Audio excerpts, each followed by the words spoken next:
পহেলা বৈশাখ মানেই নতুন বছর, নতুন শুরু। আর গ্রামের বৈশাখী মেলা সে তো শুধু মেলা নয়, যেন একদিনের স্বপ্নপুরী। চলুন আজ দেখে আসি গ্রাম বাংলার সেই প্রাণবন্ত বৈশাখী মেলা। শুভ দুপুর, এখন সময় 12টা 10। আমরা এই মুহূর্তে বাড়ি থেকে বের হয়ে এখন আসছি অটোতে, যাচ্ছি এখন বিরুলিয়ার ঐতিহ্যবাহী পয়লা বৈশাখ মেলাতে।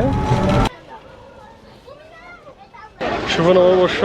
এই মুহূর্তে আমি আছি বিরুলিয়ার সেই ঐতিহ্যবাহী পয়লা বৈশাখ মেলাতে।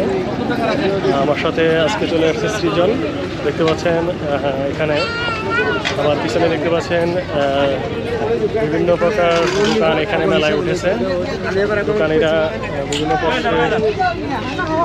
পণ্যের প্রশ্ন সাজিয়ে বসে আছে।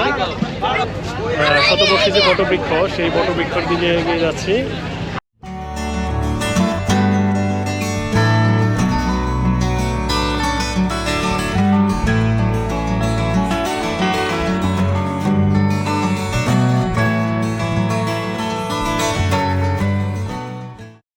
আর আমার পিছনে দেখতে পাচ্ছেন শতবর্ষী বটবৃক্ষ। এই বটবৃক্ষকে কেন্দ্র করেই এই পয়লা বৈশাখের মেলাটি অনুষ্ঠিত হয়। মা যশাই নামে যে মন্দিরটা রয়েছে, এখানে পূজা করা হয়। হিন্দু ধর্মাবলম্বী যারা আছে এখানে পূজা করে থাকে।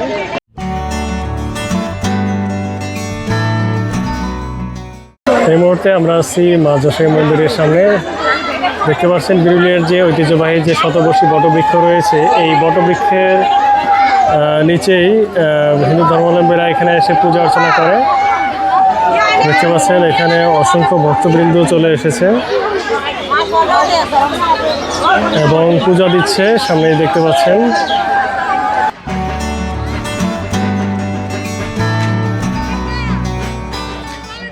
পূজা শেষ করে আমরা এখন বটবৃক্ষ থেকে চলে যাচ্ছি এখন মেলার দিকে।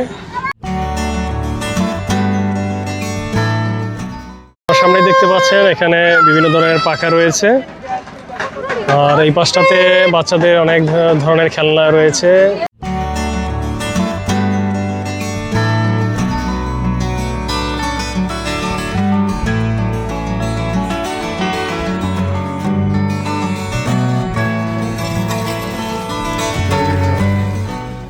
মেলা ঘুরে সবাই এখন ক্লান্ত, তাই এখন এখান থেকে শরবত কিনে খাচ্ছে।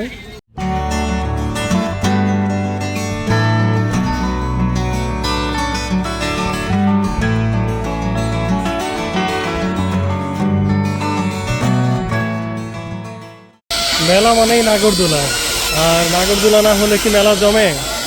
দেখতে পাচ্ছেন আমার সামনেই নাগরদোলায় উঠতেছে।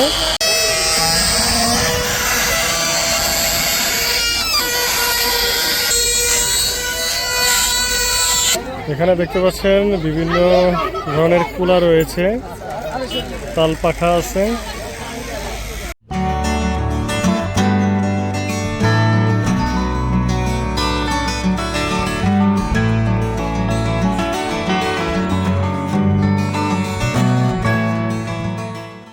এখানে 20 টাকা করে।